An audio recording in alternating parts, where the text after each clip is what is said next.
Version 1.2 includes the addition of a toolbar with a bypass switch, UI scaling feature, and undo and redo buttons. 4 parameter banks allow you to test different settings without losing your work. You can copy and paste settings from one bank to another and reset each bank. When you click the UI button, you can toggle the interface between a new black color and classic blue. This lets you organize your sessions better. You'll notice that the previous level trim screw is now a level trim knob, and that the UI now looks more realistic.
The plugin operates in double mono and can also be applied to single mono channels where one side simply stays inactive. You can also link both sections so both are exactly alike. Each channel has 2 sections, a boost and a cut section. Each section has 3 bands, one each for the low, mid, and high frequencies. In the middle of each channel is a big output control that serves as an output level regulator. You can save 4 individual sets of settings per plugin instance and turn each channel off and on individually. You can also switch the PASIC into the MS mode, which enables you to process the mid information with the left channel and the side information with the right channel. All bands have a different layout that is optimized for that specific range. The low frequency bands have a shelving characteristic, the mid bands a peak characteristic, and the high bands have 2 different characteristics. The cut band comes as a shelf. The boost band features a peak filter with a variable Q. The boost of the high frequencies is directly related to the Q of a band. A narrow Q will result in an increased boost. A wide Q will decrease the boost. As a result, the wave energy below the bell curve remains essentially the same and thus will not alter the amount of perceived high frequencies in the overall frequency spectrum when one meddles with the Q. Whereas most people will probably judge the PASIC to be a mastering EQ, in reality, there is no real limitation to any one particular kind of application, purpose, or instrument. The PASIC plugin uses so little of your precious CPU power that you can generously apply it to any channel you want.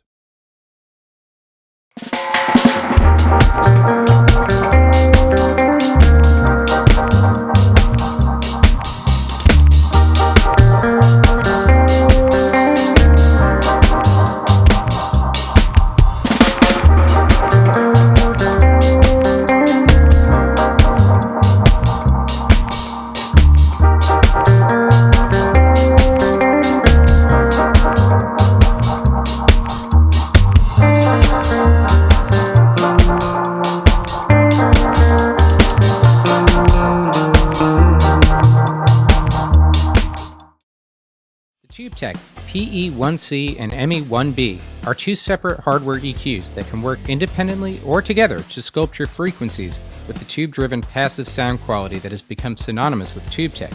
In order to properly use each one of the EQs, it's important to understand that each one's separated into 3 different sections. The PE1C starts with the low frequency area that allows you to boost and attenuate a selectable frequency. You select the frequency here, and you can boost or attenuate it here. By boosting and attenuating at the same time, you'll find that there's a slightly different curve, and it can kind of tighten up that boost and make it really clear. You have a high frequency section that allows you to boost a selectable frequency. You select the frequency here, you boost here, and then you can select the bandwidth here. By adjusting the bandwidth, you can make it broad so you don't get a whistly sound, or you could keep it nice and sharp to focus on a specific frequency. you're able to attenuate a frequency right here, and you select that frequency up on this top right side.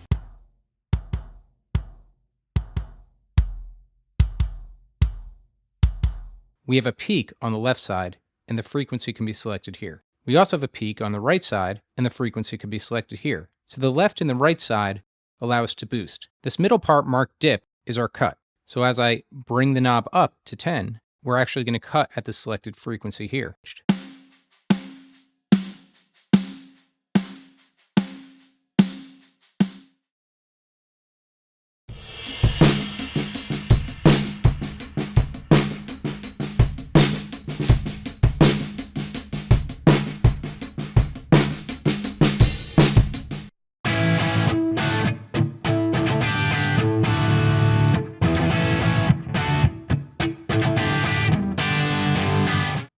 I got 1 foot front of the other, gas can't fill to the brim. You got 1 foot front of the other, hair blowing back in the wind. You say you don't recognize me.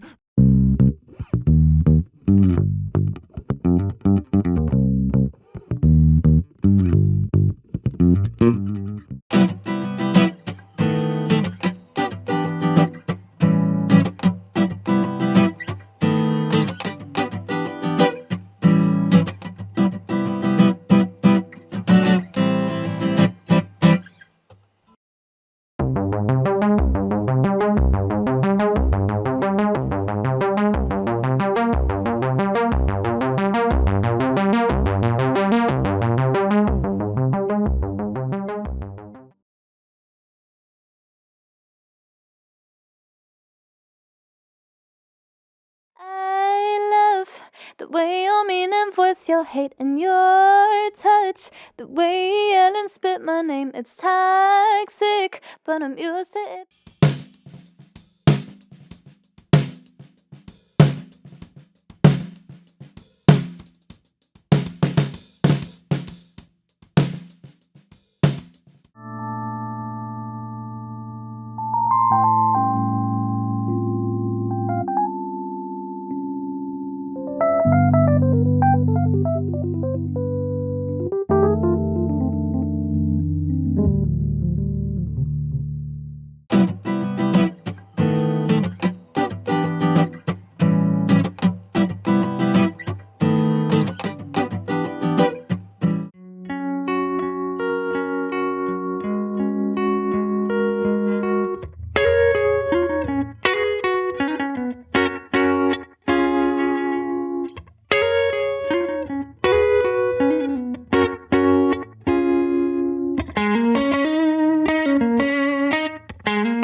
There's a fire in your eyes without a doubt.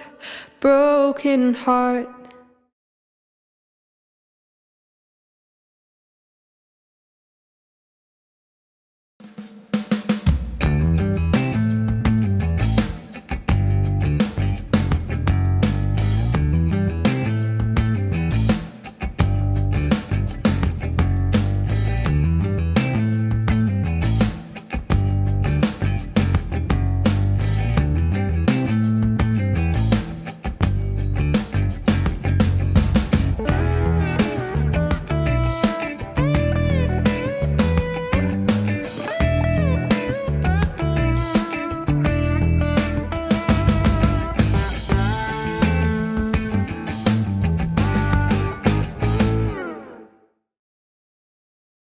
High-pass and low-pass filters of the back EQ help you cut out unnecessary frequencies that can weigh down your mix and complicate the work of other plugins.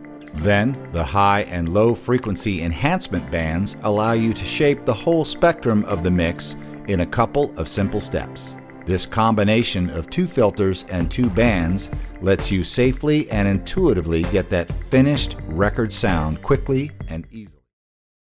Green Smart Filter is the main control element for Smart EQ4's intelligent processing. By popular demand, we've added track and group modes, which I can use to change the scope of the intelligent processing. We've also enhanced the adaptive processing to help you smooth out any dynamic signals. The standard filters have been upgraded as well. We've improved the layout of the filter widget, and we've added a dynamic filtering mode that can be fully parameterized. We've added a tilt parameter to the analyzer, and you can still monitor any channel in your group within this window. For quick tweaking of your final product, Smart EQ4 now features these mix profiles, and these have been trained on thousands of songs of their respective genres. And if you're chasing after a very specific sound, you can also load up a reference track, and Smart EQ4 will try to hit that sound.